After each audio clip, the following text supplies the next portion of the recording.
അങ്ങനെ 2025 സ്വാഗതം ഷെയ്ന്. നമ്മൾ RDX സമയത്ത് കണ്ടതാണ്. അപ്പോൾ പുതുവർഷത്തിൽ പുതിയ സിനിമ, അതും ഒരു മദ്രാസ്കാരൻ. അപ്പൊ തമിഴ്നാട്ടിലേക്കുള്ള ഇത് ആദ്യത്തെ പടമാണ് അല്ലേ? ഷെയ്ൻ്റെ ഒരു കാര്യം എന്താ വെച്ചാൽ എല്ലാ താങ്കളുടെ ജീവിതത്തിലെ ഓരോ സിനിമയുടെ പ്രോമോ ഒക്കെ എനിക്ക് അയച്ചു തരും. അതുകൊണ്ട് എനിക്ക് I am very well updated. അപ്പോൾ തട്ടകം മാറി വേറെ ഇൻഡസ്ട്രിയിൽ കളിച്ചപ്പോൾ മദ്രാസ്കാരൻ എന്നുള്ള പേരിൽ തന്നെ തുടങ്ങാം. ഈ മൂവിയുടെ ഒരു പ്രമിസും ഇതിൽ ഷെയ്നിലേക്ക് ഷെയ്ൻ വരാനുള്ള ഒരു കാരണം. ഫസ്റ്റ് ഇതിന്റെ ഡയറക്ടറാണ് മെസ്സേജ് ചെയ്തത്. ഞാൻ റാൻഡം ആയിട്ട് ഉമ്മച്ചിയുടെ ഫോണിലാണ് ഞാൻ കാണുന്നത്. അപ്പൊ RDX കഴിഞ്ഞ സമയത്ത് ഇതേപോലെ തമിഴിൽ നിന്നും ആണെന്നും പറഞ്ഞ ഒരുപാട് മെസ്സേജുകൾ ഉണ്ടാവുമായിരുന്നു. അപ്പൊ ഈ അതേപോലെ ഒരു മെസ്സേജ് അങ്ങനെ ഞാൻ ഒന്ന് വിളിച്ചു നോക്കി. അപ്പൊ പുള്ളിക്കാരൻ ഭയങ്കര കോൺഫിഡന്റ് ആയിട്ട് സംസാരിക്കുകയാണ്. അപ്പൊ ഞാൻ പറഞ്ഞാ വരാൻ പറഞ്ഞു. അങ്ങനെ വന്ന് അപ്പൊ പുള്ളി പറയണത് ആദ്യമേ പറയാണ്, ഇത് കേട്ടാ നിങ്ങൾക്ക് ഭയങ്കര ഇഷ്ടപ്പെടും. അങ്ങനെ എല്ലാരും പറയണ പോലെ തന്നെ പുള്ളിയും പറഞ്ഞു. അപ്പൊ ഞാൻ ശരി എന്തെങ്കിലും ആയിക്കോട്ടെ എന്നുള്ള രീതിയിൽ വിളിച്ച് കേട്ടപ്പോ കൊള്ളാം. ഇത് മലയാളത്തിലാണെങ്കിലും ഇനിയിപ്പോ വേറെ ഏത് ഭാഷയിലാണെങ്കിലും എനിക്ക് ഇഷ്ടപ്പെട്ട കഥയാണ്. അതാണ് അതിന്റെ ഒരു സത്യം. ഇപ്പൊ നമ്മളൊരു തമിഴ് സിനിമ ചെയ്യണം എന്ന് വിചാരിച്ച് ചെയ്താലല്ല, ഈ കഥ നമുക്ക് ടച്ച് ചെയ്ത് ഒരു ചെറിയ എലമെന്റേ ഉള്ളൂ. പക്ഷെ അത് ഇച്ചിരി സോഫ്റ്റ് ആണ്. എന്നാ ഇപ്പൊ നമ്മളതിന്റെ ടീച്ചർ കാണുമ്പോൾ ഭയങ്കര ഹാർഡായിട്ടുള്ള വയലൻസ് ഉണ്ട്. പക്ഷെ അതിന്റെ എല്ലാത്തിന്റെയും കോറിലുള്ള റീസൺ വളരെ സോഫ്റ്റ് ആയിട്ടുള്ള ഒരു സംഭവം. അതെനിക്ക് വളരെ വർക്കായി. ഇതൊരു ഇൻസിഡന്റ് ഞാൻ എവിടെയും വായിച്ചു കണ്ടപ്പോ നമ്മൾ സംസാരിച്ചപ്പോൾ പറഞ്ഞു ഒരു ഇൻസിഡന്റിൽ നിന്നാണ് ഈ സാധനം വരുന്നത്. ഇപ്പൊ RDXും ഒരു ഇൻസിഡന്റിൽ നിന്നും വലിയൊരു കഥ ചുരുളഴിയും. Same with Ishq also. അപ്പോ അതാണോ ഇഷ്ടപ്പെട്ടൊരു ഇത്? പെട്ടെന്ന് സ്പാർക്ക് കിട്ടുന്നത് ഒന്നിൽ നിന്ന് തുടങ്ങി ഒറ്റ കുറെ കാര്യങ്ങൾ നടത്തുന്നതാണോ, അതോ ഗ്രാജുവൽ ആയിട്ടൊരു സിനിമ പ്രോഗ്രസ് ചെയ്യുമ്പോഴാണോ? എങ്ങനെയാണ് ഇത്? ഗ്രാജുവൽ ആയിട്ടാണ്. അതായത് നമ്മൾ ശരിക്കും പറഞ്ഞ ഇന്റർവെല്ലിൽ പടം തീർന്നു എന്ന് വിചാരിക്കുന്ന സിനിമയാണ്. ഇന്റർവെല്ലിൽ എത്തുമ്പോഴത്തേക്കും സിനിമ കഴിഞ്ഞു. ഇനിയിപ്പോ എന്താ എന്ന് പറഞ്ഞൊരു അവസ്ഥയുണ്ട്.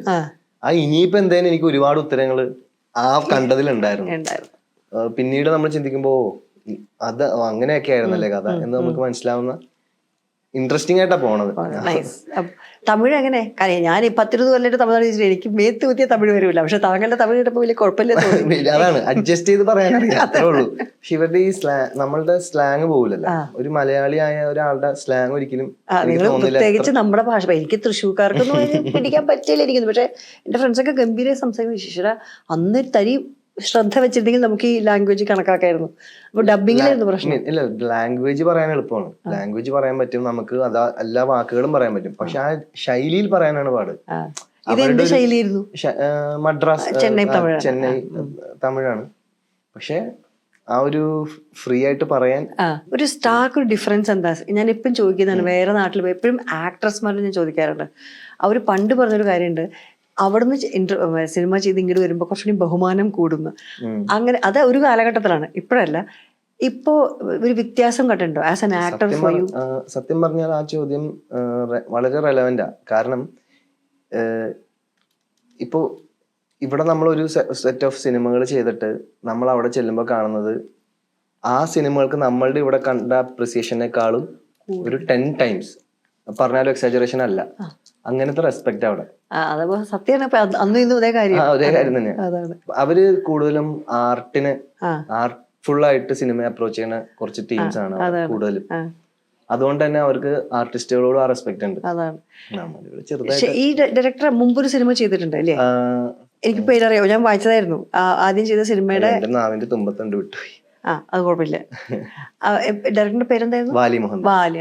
ഇദ്ദേഹം ചെയ്ത സിനിമകൾ അപ്പൊ ഒരു പുതിയ ഡയറക്ടറിന്റെ ഒരു ശൈലിയിലേക്ക് എത്തുമ്പോഴേ, ഇത് മദ്രാസ്കാരന്റെ ഭാഷ വേറെ, ഈ പറഞ്ഞ പോലെ തട്ടകം വേറെ, എന്നാൽ കഴിവുള്ള ആക്ടർ എന്ന നിലയ്ക്ക് എന്തായിരുന്നു ഒരു confidence when you enter the set? ആദ്യം അത് ഡയറക്ടറിനോടുള്ള ട്രസ്റ്റ് ആയിരുന്നു. കാര്യം നമുക്കൊരു ഡയറക്ടറിനോട് സംസാരിക്കുമ്പോൾ മനസ്സിലാവും അയാൾക്ക് വേണ്ടതും അറിയാം, വേണ്ടാത്തതും എന്തെന്നും അറിയാം. ഇത് രണ്ടും ഇമ്പോർട്ടന്റാ. വേണ്ടാത്തതും കൂടെ നമ്മൾ അറിയണം, എന്തൊക്കെ ചിലത് ചെയ്യാൻ പാടില്ലാത്തതും ഉണ്ട്. ക്ലാരിറ്റി ഉണ്ടായി പാലിക്ക്. പിന്നെ അതേപോലെ ഞാൻ കണ്ടിട്ടില്ല അങ്ങനെ അത്രയധികം ഒരു സിനിമയ്ക്ക് വേണ്ടി ഇങ്ങനെ ചത്ത് നിൽക്കുന്ന ഒരാളെ സത്യം പറഞ്ഞാൽ ഞാൻ കണ്ടിട്ടില്ല. ഒരു എനിക്ക് ഒരു റെഡ് ബുള്ളും കുടിച്ച് അങ്ങനെ നിൽക്കും, ഒന്നും കഴിക്കുപോലുമില്ല. കാര്യം കഴിച്ചാൽ പുള്ളിക്ക് ചിന്തിക്കാൻ പറ്റില്ല എന്ന് പറയുന്നത്. എന്റെ എനർജി മൊത്തം തലച്ചോറിൽ ഉപയോഗിക്കാനുള്ളതാണ്, അത് കഴിച്ച ഡൈജഷന് ഉപയോഗിക്കുന്നത്. പക്ഷേ ഇവിടെ അങ്ങനെയല്ലോ. ഇവിടെ ഞാൻ പറയാം, ഇപ്പൊ ഷെയ്ന്റെ സിനിമകളിൽ തന്നെ വളരെയധികം സബ്ഡ്യൂഡ് ആയിട്ടുള്ള വയലൻസും താങ്കൾ ചെയ്യും. RDX തന്നെ ഷെയ്ൻ വരുമ്പോഴാണ് ഇപ്പൊ കിട്ടും എന്ന് പറഞ്ഞാൽ നമ്മൾ വരെ അങ്ങനെ ഭയങ്കര ദേഷ്യക്കാർ പെപ്പയായിരുന്നു അതിലും അങ്ങനെ നിൽക്കുന്നത്. അവിടെ അതല്ല, അവിടെ കുറച്ചും കൂടിയും ഒരു ഓവർ ആക്ടിങ് ഞാൻ പറയുന്നില്ല, പക്ഷെ ഒരു മീറ്റർ വ്യത്യാസം. അപ്പൊ അത് പിടിക്കാൻ ബുദ്ധിമുട്ടുണ്ടായിരുന്നോ? ഇല്ല, അങ്ങനെ തോന്നിയില്ല. പിന്നെ വേറൊരു കാര്യം, വാലിക്ക് വേണ്ടിയിരുന്നത് നമ്മളുടെ ഇവിടുത്തെ റിയലിസ്റ്റിക് സിനിമ പോലത്തെ സിനിമയായിരുന്നു.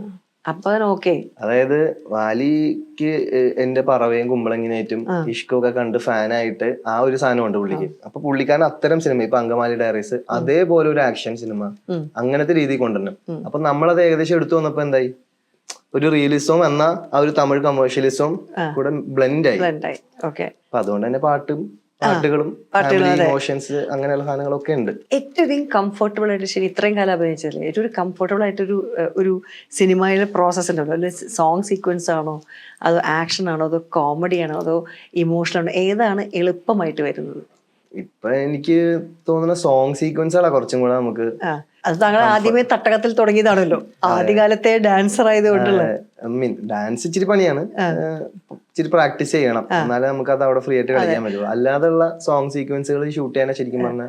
പക്ഷെ ഷെയ്ൻ ശരിക്കും നല്ല ഡാൻസറാണ്. ഈ ഡാൻസറിന്റെ കഴിവുണ്ടാക്കുന്ന ഒരു റോള് മലയാളത്തിൽ ഉണ്ടായിട്ടുണ്ടോ? അങ്ങനത്തെ ഒരു ഡാൻസിനെ സഹായിക്കുന്ന, അല്ലെങ്കിൽ ഡാൻസിന്റെ ആ സ്കില്ല് യൂസ് ചെയ്തിട്ടുണ്ടോ ശരിക്കും പറയാച്ചാ?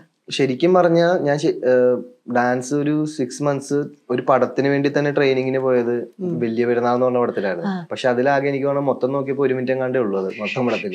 ആ പടം ഏതാണ് 4 മണിക്കൂർ ഉണ്ടെന്ന് തോന്നുന്നു. അപ്പൊ അങ്ങനെ ഒരു സംഭവം ഉണ്ട്. അപ്പോ അത് കഴിഞ്ഞിട്ട് സത്യം പറഞ്ഞു കഴിഞ്ഞാൽ നീലനിലവേല ആ ഒരു 15 സെക്കൻഡ് ഹുക്ക് സ്റ്റെപ്പാണ് ആൾക്കാർ ഐഡന്റിഫൈ ആണ്. അപ്പൊ തന്നെ ഈ സാധനം വരും. പിന്നെ എവിടെ ചെന്നാലും അതിനെ കളിപ്പിക്കും ആ ഒരു സാധനം. അതൊരു വലിയ ഞാൻ അത്രയും നാളെ ചെയ്ത പടങ്ങൾ ചേച്ചി ആലോചിച്ചറിയാം, എല്ലാം റിയലിസ്റ്റിക്, ലൈറ്റ് പോലും ഇല്ലാത്ത പടങ്ങളായിരുന്നു. അതിന്റെ ഇടയിൽ നേരെ വന്നിട്ട് ഒരു ഡാൻസ് വന്നപ്പോ തന്നെ ഓക്കെ നമ്മളുടെ പാട്ട് റീലൊക്കെ വന്നൊരു ആ ഒരു പരിപാടിയിലേക്ക് ഞാൻ മാറുന്നത് ആഫ്റ്റർ RDX ആണ്. അതെ, ബാക്കിയുള്ള. പക്ഷെ ഇതിലുണ്ടായിരുന്നു എങ്ങനെയായിരുന്നു? അപ്പൊ രണ്ട് ഡാൻസ്, അതായത് ഒരു കല്യാണ സോങ്ങും ഉണ്ട്, പിന്നെ ഒരു ഡുവറ്റ് കാതൽ സടുകുടൂടെ റീമിക്സ് ചെയ്തു. കറക്റ്റ്. അപ്പൊ സൗകര്യ ഇതെല്ലാം കൂടെ 1 മിനിറ്റിൽ ഇതുപോലെ 5-6 മിനിറ്റ് ആയിരുന്നു. ഇനി റീലിന് വേറെ പാട്ട് വെക്കാലോ. ഒരു പുതിയ ഡയറക്ടർ ഇപ്പൊ ഇപ്രാവശ്യം ഇപ്പൊ ഈ തലയിലെ തൊപ്പി തന്നെ താങ്കൾ ഒരു പുതിയ സിനിമയിൽ പാലക്കാടായിരുന്നു അല്ലേ ഷൂട്ട്? പാലക്കാടും കോയമ്പത്തൂരൊക്കെ നടക്കും. അപ്പൊ ഒരു ഡയറക്ടറിന്റെ അടുത്ത് എത്തുമ്പോൾ ഈ ട്രസ്റ്റും നരേഷനും സിനിമയും കഥയൊക്കെ ഉണ്ട്, പക്ഷെ ഒരാളായിട്ടുള്ളൊരു ജെല്ലിങ് ഉണ്ടല്ലോ, ആ ഒരു അതെങ്ങനെ സാധാരണ നിലയിൽ പുതിയ ഡയറക്ടറിന്റെ അടുത്താണെങ്കിലും, ഈവൻ ഇപ്പൊ ഒരു സീസൺ ഇപ്പൊ താങ്കളിപ്പോ അഭിനയിച്ചതൊക്കെ പുതിയ ഡയറക്ടേഴ്സിന്റെ കൂടെ, നഹാസ് ആണെങ്കിലും. അപ്പൊ ഒരു ചില സീക്രട്ട് സോസ് ഉണ്ടോ അവരുടെ കൂടെയുള്ള ഒരു എന്താ പറയാ ഒരു ഐസ് ബ്രേക്കിംഗ് ഇല്ലേ? അങ്ങനെയില്ല. കാരണം ഞാൻ ഭയങ്കരമായിട്ട് ഇപ്പൊ ഒരു സെറ്റിൽ പോണത് തന്നെ എൻ്റെ ഒരു ഭയങ്കര സന്തോഷം എന്ന് വെച്ച് കഴിഞ്ഞാൽ എനിക്ക് ആ സീന് ചെയ്യണത് വരെ ഭയങ്കര ഉള്ളിൽ തന്നെ ഒരു ഇപ്പൊ എന്തെങ്കിലും ടഫ് സീനുകളൊക്കെ ആണെന്നുണ്ടെങ്കിൽ ഉള്ളിൽ തന്നെ അതൊന്ന് കഴിഞ്ഞിരുന്നെങ്കിൽ എന്ന് പറഞ്ഞ സാധനമുണ്ട്. അതെന്ന് വെച്ച് കഴിഞ്ഞാൽ ഞാൻ അത്രയും അകത്താണ്. അപ്പൊ അതേപോലെയുള്ള ഡയറക്ടേഴ്സിന്റെ കൂടെ വർക്ക് ചെയ്യാനായിരിക്കും സുഖം. ഫസ്റ്റ് ഡയറക്ടേഴ്സ് എന്തായാലും അങ്ങനെ ആയിരിക്കും. മിക്ക ആൾക്കാരും ഒരു 90% എന്റെ കാഴ്ചപ്പാടില് എന്റെ അനുഭവത്തിൽ 90% പുതിയതായിട്ടൊന്ന് പ്രൂവ് ചെയ്യണം എന്ന് ആഗ്രഹമുള്ളവർ അതിനകത്ത് 100% ഉണ്ടാവും. ഞാനും ഏകദേശം അതേപോലെയൊക്കെ നിൽക്കണ ആളാണ്. അതുകൊണ്ട് എനിക്ക് ജെല്ലായി പോവാൻ പറ്റും. അങ്ങനെ എപ്പോഴും ജെല്ലായില്ല എന്ന് വിചാരിക്കാം, അതിനെങ്ങനെ പരിശ്രമിച്ച് ശരിയാക്കും? എല്ലാവരും ശരിയാക്കാൻ പറ്റില്ല, നമ്മളത് പറ്റില്ല എന്ന് തന്നെ ആക്സെപ്റ്റ് ചെയ്യുക, അടുത്ത പരിപാടിയായിട്ട് മുന്നോട്ട് പോകും. ഇത് ഞാനിപ്പോഴും ആലോചിക്കും, നമ്മൾ ഈ നരേഷൻ കേട്ടിട്ട് ഡിറക്ഷൻ ചെയ്യുമ്പോൾ നിങ്ങൾക്ക് ഇത് വിചാരിച്ച മാതിരി എല്ലാം പോണേന്ന് പറയും. ചില സമയത്ത് നരേഷൻ ഭയങ്കര ബോറായിരിക്കും, പക്ഷെ ഗംഭീരല്ലാണ്ട് പക്ഷെ സിനിമ ഗംഭീരാക്കും. ഫൈനൽ പ്രൊഡക്റ്റ് വരുമ്പോൾ വേറെ രീതിയിൽ വരും. അപ്പോൾ ഇതിനൊക്കെ നിങ്ങൾക്കൊന്നും ചെയ്യാൻ പറ്റില്ല, സാധനം യു കെയിം ഔട്ട്, എത്രയോ കാലം മുമ്പ് സിനിമ അഭിനയിച്ചു കഴിഞ്ഞു. പക്ഷെ ഇതിന്റെ ഒരു വിശകലനം പിന്നെ നടത്തുമോ അവരോട് കൂടെ വേണ്ടായിരുന്നോ അങ്ങനെ എന്തൊക്കെയാ? ഉറപ്പായിട്ടും നമുക്ക് പാഠങ്ങളാണല്ലോ എല്ലായിടത്തുനിന്നും. പിന്നെ അങ്ങനെ 100% പെർഫെക്റ്റ് ആയിട്ടുള്ളൊരു സെറ്റോ സിനിമയോ ഇല്ലല്ലോ, എല്ലാത്തിനും എല്ലാവർക്കും ഫ്ലോസ് ഉണ്ട് എന്ന് പറഞ്ഞ പോലെ. പിന്നെ അപ്പൊ നമുക്ക് തോന്നുന്നതാണ്, അതിനെ നമുക്ക് ഈ ശരി തെറ്റെന്നൊക്കെ പറഞ്ഞ് വിശകലനം ചെയ്യാൻ പടത്തിന് ശേഷമേ നമുക്ക് പറ്റുള്ളൂ, ഇറങ്ങിയതിന് ശേഷം. അത് തിയേറ്ററിൽ ഫസ്റ്റ് ഡേ ഇറങ്ങിയതിന് ശേഷം മാത്രമേ നമുക്ക് മനസ്സിലാവുള്ളൂ ഈ സിനിമ വർക്കാവില്ല. അവസാനം വരെയും ഈവൻ എഡിറ്റേബിളിൽ പോലും മോശമെന്ന് പറഞ്ഞ പടം പോലും തിയേറ്ററിൽ സൂപ്പർ ഹിറ്റ് അടിച്ച ചരിത്രങ്ങളുണ്ട്. അതുകൊണ്ട് അതിന് നമുക്കൊരു നിയമവും ഇല്ല. അപ്പൊ ഈ സിനിമ റിലീസിന് മുമ്പ് ഈ വക കാര്യങ്ങൾ കേൾക്കല്ലോ, ശരിയായിട്ടില്ല, ഷോക്കാണ്, സീൻ ശരിയല്ല എന്ന് പറയുന്ന ഡയലോഗുകൾ പറയുമ്പോ ഈ റിലീസ് വരുന്നുള്ള അതുവരെയുള്ള താങ്കളുടെ ഒരു ഇതുണ്ടല്ലോ, എങ്ങനെ ഇത് മനസ്സുകൊണ്ട് വലിയ ബുദ്ധിമുട്ടാണ് ഈ സെൽഫ് സ്ട്രഗിൾ, അതെങ്ങനെയാ ശരിക്കും? അത് സ്ട്രഗിൾ ആണ്, അത് തീർച്ചയായിട്ടും സ്ട്രഗിൾ ആണ്. ഈവൻ നല്ലത് പറഞ്ഞു കേട്ടാൽ പോലും എനിക്ക് പേടിയാ. അയ്യോ നല്ലതാണെന്ന് പറഞ്ഞാൽ പോലും കുറച്ചനെ തിയേറ്ററിൽ ജനങ്ങൾക്ക് വർക്കാവും, ആ സാധനം ഉണ്ടല്ലോ, അത് എപ്പോഴും ഉണ്ടാവും. അത് ഈവൻ ഇപ്പോ 10-ാം തീയതി നമ്മുടെ പടം ഇപ്പൊ മദ്രാസ്കാരൻ ഇറങ്ങാൻ നിൽക്കുമ്പോഴും എന്റെ ഉള്ളില് ആൾക്കാർക്ക് അത് വർക്കാവണേ എന്നൊരു പ്രാർത്ഥന ഉള്ളിന്റെ ഉള്ളിൽ എപ്പോഴും ഉണ്ടാവും. അതാണ് ഇത് പറയുമ്പോ അജിത്തിന്റെ പടം വരാത്തോണ്ടാണ് ഇതെല്ലാം നേരെ എന്താ പറയാ അഡ്വാൻസ് ചെയ്തേക്കണേ. അപ്പൊ അതിന്റെ എന്താ പറയാ ടെൻഷനും ഉണ്ടാവും. കാരണം വി ആർ നോട്ട് റീപ്ലേസിങ്, പക്ഷെ പുതിയ സിനിമ ആദ്യം എന്തെങ്കിലും ഉപദേശങ്ങൾ പുതിയൊരു നാട്ടിലേക്ക് ചെന്നപ്പോൾ കിട്ടിയിട്ടുണ്ടായിരുന്നു? മദ്രാസിലേക്ക് പോയി തമിഴ് പടം ചെയ്യുമ്പോ ചെയ്യണ്ട എന്നോ ചെയ്യണം എന്നോ? അങ്ങനെയല്ല, അങ്ങനെ ഉപദേശങ്ങളൊന്നുമില്ല. എല്ലാരും നല്ല, ഇപ്പൊ നമ്മൾക്ക് വേണ്ടപ്പെട്ട ആൾക്കാർ വിഷ് ചെയ്തു, അതായത് ആ ഇൻഡസ്ട്രിയിൽ നല്ലൊരു പേര് ഉണ്ടാവട്ടെ ഞങ്ങൾ പ്രാർത്ഥിക്കുന്നു, ഉണ്ടാവുമെന്ന് അവർ വിശ്വസിക്കുന്നു എന്നൊക്കെ പറയുന്ന ഒരു വിശ്വാസം നമ്മളുടെ അടുത്തുള്ള സർക്കിളിൽ നിന്ന് വന്നു. കഴിഞ്ഞ പോലെ എങ്ങനെയായിരുന്നു? 2024 നല്ല അടിപൊളി വർഷമായിരുന്നു. ഒരു റിലീസ് ഉണ്ടായുള്ളൂ, അതെ ലിറ്റിൽ ഹാർട്സ് മാത്രമേ റിലീസ് ഉണ്ടായുള്ളൂ. ബാക്കി കഥകൾ നിറയെ കേട്ടു, കഥകൾ കേട്ടു. മദ്രാസ്കാരൻ ഷൂട്ട്, ഹാല്, പിന്നെ ഇപ്പൊ ഈ നമ്മുടെ ഈ കബഡി ബേസ്ഡ് മൂവി. ചില സമയത്തുണ്ടല്ലോ ചില ആൾക്കാര് അപ്രതീക്ഷിത നമ്മൾ കണ്ടുമുട്ടും. എന്നിട്ട് അവരുടെ ചില എന്താ പറയുക ലേണിങ്സ് അല്ലെങ്കിൽ ഒരു അഡ്വൈസ് അല്ലെങ്കിൽ ഒരു ഗൈഡൻസ് നമുക്ക് കിട്ടും. അങ്ങനെ 2024 അങ്ങനത്തെ ഈ അടുത്ത കാലത്ത് അങ്ങനെ ഒരാളുണ്ടായിരുന്നു ലൈഫിൽ? എനിക്ക് പേരെടുത്ത് പെട്ടെന്ന് പറയാൻ എന്റെ മനസ്സിൽ ഓർമ്മ തന്നെ സന്തോഷ് ടി കുരുവിള. സന്തോഷ് ചേട്ടനെ ഞാൻ ഈ അടുത്താ പരിചയപ്പെടുന്നത്. കാര്യം ഞാൻ ഫ്ലാറ്റ് മാറി, അപ്പൊ എന്റെ നെയ്ബറും ആയിരുന്നു. അപ്പൊ ഞാൻ സന്തോഷ് ചേട്ടനെ ഇങ്ങനെ വളരെ കൗതുകത്തോടെ എപ്പോഴും ഒബ്സർവ് ചെയ്യും. അതായത് വളരെ അങ്ങനെ ഒരു പ്രൊഡ്യൂസർ ആണെന്നോ അങ്ങനെ ഇത്രയും വലിയൊരു ബിസിനസ് ഒക്കെ നടത്തുന്ന ആളാണെന്നൊന്നും തോന്നാത്ത ഒരു വളരെ സാധാരണക്കാരനായ ഒരു മനുഷ്യൻ. അപ്പോ ആ കണ്ടുമുട്ടൽ എനിക്ക് ഒരുപാട് കാര്യങ്ങൾ എന്റെ ജീവിതത്തിലേക്ക് തന്നെ എനിക്ക് റിഫ്ലക്ട് ചെയ്യാൻ പറ്റിയിട്ടുണ്ട്. എന്നാ അങ്ങനെ പ്രത്യേകിച്ച് ഞങ്ങൾ അങ്ങനെ അധികം ഫ്രണ്ട്ലി ആയിട്ട് സംസാരിച്ചിട്ടൊന്നുമില്ല. പക്ഷെ നമ്മൾ ആ വ്യക്തിയെ നമുക്കൊരു റെസ്പെക്ട് അറിയാതെ ഉള്ളിൽ നിന്ന് തോന്നും. Very good. നമ്മുടെ കൊച്ചുകുട്ടികാലത്ത് അല്ല അമ്മയുടെ റിലേഷൻഷിപ്പ് അല്ല, പിന്നെ അമ്മയായിട്ട് മുന്നോട്ടേക്ക് പോകുമ്പോൾ ഉമ്മയായിട്ടുള്ള റിലേഷൻഷിപ്പ് കുറച്ച് എനിക്ക് നിങ്ങളെയൊക്കെ കുറച്ച് പ്രായം കുറഞ്ഞ ചെക്കൻ എന്റെ വീട്ടിലോട് ഞാൻ പറയാണ്. ഈ അവരുടെ ഭാഗത്തുനിന്നും അമ്മയുടെ ഭാഗത്തു നിന്നുള്ള പാരന്റിങ്ങും അവനോടുള്ള ഒരു അപ്രോച്ചും മാറിയിട്ടുണ്ടോ അഡൾട്ടായ ശേഷം? മാറിയിട്ടുണ്ട്. എങ്ങനെയാണ്? ഫ്രണ്ട് ആണോ അതോ? എന്ന് വെച്ച് കഴിഞ്ഞാൽ പണ്ടെന്ന് വെച്ചാൽ ഓർഡർ ആയിരുന്നു. ഇപ്പൊ മറ്റേ കാര്യങ്ങളൊക്കെ പറഞ്ഞ് കേട്ടാ മതി എന്നൊക്കെ. അതെ, പക്ഷെ എന്നാലും അതിൽ ഓർഡർ ഉണ്ടാവും. അങ്ങനെയല്ല, അതാണ് പറയുന്നത്, ഇമോഷണലി പിടിക്കാൻ അറിയാം. അത് എനിക്ക് തോന്നുന്നത് ഇമോഷണൽ ബ്ലാക്ക്മെയിൽ സാധനം. പക്ഷെ അത് നമുക്ക് നല്ല കാര്യത്തിനാ. അതെ, പെർസ്പെക്റ്റീവ് ആണല്ലോ. നല്ലത് ആരുടെ നമുക്ക് ആർക്കും അറിയില്ലാത്തോണ്ട് കുഴപ്പമില്ല. ഈ പറഞ്ഞ പോലെ ചെറിയൊരു ഇമോഷണൽ ലോക്ക് ഉണ്ടാവും അതില്. അപ്പൊ നമ്മൾക്കത് അനുസരിക്കേണ്ട ഒരു ഉള്ളിന്റെ ഉള്ളിൽ ആ ഒരു ബാധ്യസ്ഥത മതി അറിയാണ്ട്. ആ സാധനത്തില് അമ്മമാർക്ക് അത് അറിയാം, സ്കില്ല. പെങ്ങന്മാരായിട്ടും ഇതേപോലെ. അപ്പൊ അത് കൂടുതലും ഫ്രണ്ട്ലി ഇതിലേക്ക് മാറി. പക്ഷേ നിങ്ങളുടെ ഇൻഡസ്ട്രിയിൽ ഫ്രണ്ട്ഷിപ്പ് എന്ന് പറയുന്നത് ലോങ് ലാസ്റ്റിംഗ് ഫ്രണ്ട്ഷിപ്പ് ഉണ്ടോ? ജീവിതത്തിൽ സാധാരണ വിചാരിക്കും ചിലപ്പോൾ ഒരു സിനിമയിൽ കാണുന്ന ചിലപ്പോൾ ചില ഫ്രണ്ട്സ് ഉണ്ടാവും, ആ ഫ്രണ്ട്സ് പിന്നെ ചിലപ്പോൾ അടുത്ത സിനിമയിൽ വരുമ്പോൾ കണ്ടു എന്ന് വരില്ല.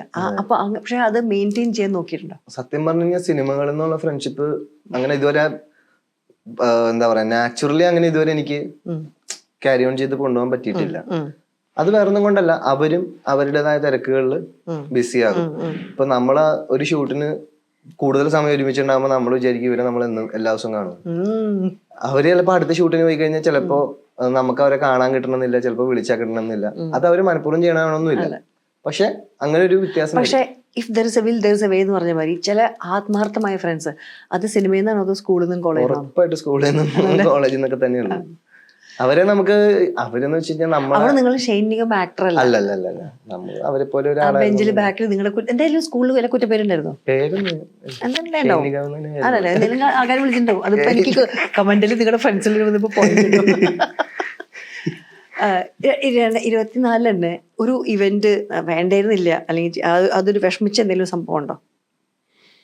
ഇനി അത് അല്ലെങ്കിൽ അതിന്നൊരു ലേണിംഗ് ഇനി ഈ വഴിയിൽക്കൂടെ ഇല്ല എന്നുള്ളത്? ഇല്ല, സത്യം പറഞ്ഞാൽ അങ്ങനെ ഒരു വേണ്ടിയിരുന്നില്ല എന്ന് തോന്നുന്ന സാധനമില്ല. കാര്യം അങ്ങനെ തോന്നിയിട്ടുണ്ടെങ്കിലും അടുത്തൊരു 1-2 മാസത്തില് അത് വേണ്ടതായിരുന്നു എന്നുള്ളൊരു ഉത്തരം എനിക്ക് ഈ 2024 കിട്ടിയിരുന്നു. അതുകൊണ്ട് അങ്ങനെ എല്ലാത്തിനോടും ഗ്രേറ്റ്ഫുൾ ആണ്, കുഴപ്പമില്ല, ഹാപ്പിയാണ്. ഇനി അടുത്ത ഈ ഒരു ഇൻഡസ്ട്രി നോക്കി കാണുമ്പോൾ ഷെയ്ന്റെ അന്ന് ഞാൻ ലാസ്റ്റ് ചോദിച്ച ചോദ്യമാണ്, ഷെയ്ന്റെ ഇമേജ് എന്തായിരിക്കും? RDXന് ശേഷം എന്ന് പറഞ്ഞു ഐ മീൻ ആൾക്കാർക്ക് ഇഷ്ടപ്പെടണം എന്നുള്ളതാണ്. പക്ഷെ അതിനുശേഷം ഒരു വന്നിട്ട് RDX സൂപ്പർ ഡ്യൂപ്പർ ഹിറ്റ്. അത് കഴിഞ്ഞ് ഈ സിനിമകളൊക്കെ ചെയ്തു. ഇപ്പൊ ഒരു 29 വയസ്സായി അല്ലേ? ഏകദേശം ഒരു 8 കൊല്ലമായി ഉണ്ടാവില്ല ഇൻഡസ്ട്രി വന്നിട്ട്? 8-10 കൊല്ലമായില്ലേ? കൂടുതൽ കാര്യം ഞാൻ അന്യം ക്യാരക്ടർ വെച്ചിട്ട് അത് 2013 ശരി, അതന്നെ അപ്പൊ അത്ര തന്നെ വെക്കാം. അപ്പോ ഇമേജ് മാറണമെന്നോ അല്ലെങ്കിൽ മേക്ക് ഓവർ തോന്നിയിട്ടുണ്ടോ? ഇപ്പൊ ആൾക്കാർക്ക് ഷെയ്ൻ നിഗം എന്ന് പറയുമ്പോൾ ഒരു പോസ്റ്റർ കണ്ടാൽ സിനിമയ്ക്ക് പോകണമെന്ന് ആഗ്രഹിക്കുന്ന ആൾക്കാർ തൊട്ട്, എന്നാൽ ഈ അതല്ല ഇനിയൊരു ചുവട് മാറ്റണം. കുറച്ചും കൂടെ വേറെ രീതിയിലുള്ള സിനിമകൾ തലയിൽ ഓടുന്നുണ്ട്. അത്തരം ഫിലിം മേക്കേഴ്സ് ആയിട്ട് ചിലപ്പോ നമുക്കൊരു റാപ്പോ കിട്ടിയാൽ ഇച്ചിരിയും കൂടെ സിനിമേനെ വേറെ ഇച്ചിരിയും കൂടെ ടെക്നിക്കലിയും കൂടെ, അതായത് ഒരു ന്യൂജൻ സിനിമ എന്നുള്ളതല്ല, അങ്ങനെയൊന്നും അല്ല ഞാൻ പറയണേ. പക്ഷെ എന്റെ കാഴ്ചപ്പാടിൽ ഒരു ഫിലിം പരിപാടികൾ വരുന്നുണ്ട് ഇപ്പൊ. നമ്മളല്ലാണ്ട് ഇൻസ്പയർഡ് ആയിട്ടുള്ളതൊന്നും അല്ല, അല്ലാതെ തന്നെ കുറച്ചും കൂടെ തന്നെ നമുക്ക് ഈ VFXന്റെ കുറച്ചും കൂടെ ഒരു അഡ്വാൻസ്ഡ് മേഖലയിലേക്ക് പോയിട്ടും കൂടെ നമുക്ക് ചെയ്യാൻ പറ്റുന്ന ഒരു ഏരിയ ഇവിടെ ഓപ്പൺ ആയി വരാൻ സാധ്യതയുണ്ട്. ഇപ്പൊ നമ്മള് കൂടുതൽ നമ്മളുടെ ഒരു റിയൽ സ്പേസിൽ നിന്നുകൊണ്ടുള്ള സിനിമകളല്ലാതെ തന്നെ കുറച്ചും കൂടെ ഫ്ലോർ ബേസ്ഡ്, അതായത് പണ്ട് അതന്നെ ഇപ്പൊ വെസ്റ്റേൺ അതിലുണ്ടായ ഒരു സംഭവം ഉണ്ടല്ലോ, എല്ലാരും മറ്റേ സെറ്റിലോട്ടേക്ക് സിനിമ കയറിയ പോലെ ഇവിടെയും അത് വരാൻ സാധ്യതയുണ്ട്. എനിക്കങ്ങനെ തോന്നുന്നുണ്ട്. അന്ന് നമ്മൾ ഭൂതകാലത്തിന്റെ സമയത്ത് സംസാരിച്ചപ്പോൾ ആദ്യത്തെ ഇന്റർവ്യൂ ഭൂതകാലത്തിനായിരുന്നു. അത് ഓൺലൈനിൽ ചേട്ടാക്കൂടി താങ്കളും രേവതി ചേച്ചിയും ആശിച്ചും പിന്നെ രാഹുലും കൂടിയിട്ടാ. അന്ന് സിനിമ മ്യൂസിക് താങ്കളാണ് ചെയ്തത് അതിന്റെ അല്ലെ? ഒരു പാട്ട്. പിന്നെ അതിന്റെ മ്യൂസിക്കിലേക്ക് ഒരു ഇതുണ്ടായില്ലേ? ഇഷ്ടം പോലെ പാട്ടുണ്ട്, 120 പാട്ടെങ്ങാണ്ട് ഫോണിലുണ്ട്. പതുക്കെ ഇറക്കും. ഇതിനൊക്കെ കാത്തിരിക്കണേ 2025 2025 എന്തായാലും ഒരു ട്രാക്ക് വരും.